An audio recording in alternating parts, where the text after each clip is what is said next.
So we've recently just celebrated the first anniversary of the election of Pope Francis.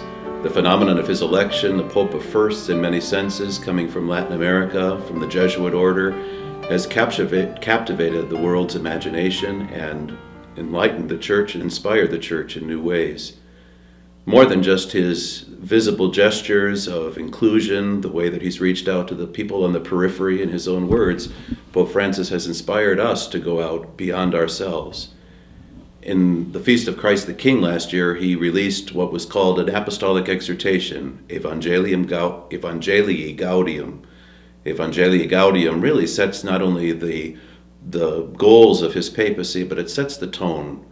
It is filled, as the name implies, with joy.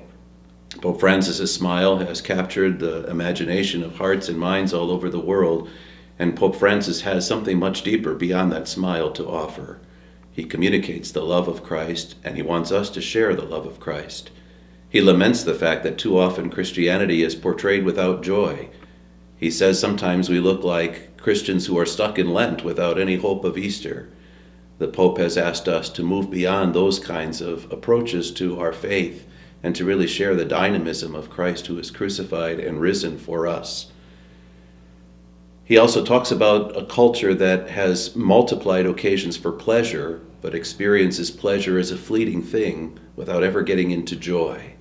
He wants us all to encounter Christ and to share that encounter with others and really build on a lasting and durable joy that comes from the gospel. Pope Francis has endeared himself to many, but his words are very challenging. His apostolic exhortation invites us to take a closer look at ourselves and how we're living that faith. What witness do we give to others?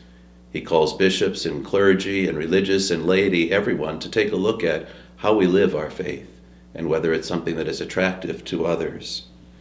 He's also about taking risks, and Pope Francis says, "I prefer a church that is bruised, hurting, and dirty because it's been out on the streets, than a church unhealthy for being confined and clinging to its own security." Let's hear what Pope Francis has to say and try to reach beyond our comfort zone and put the gospel into practice wherever we are.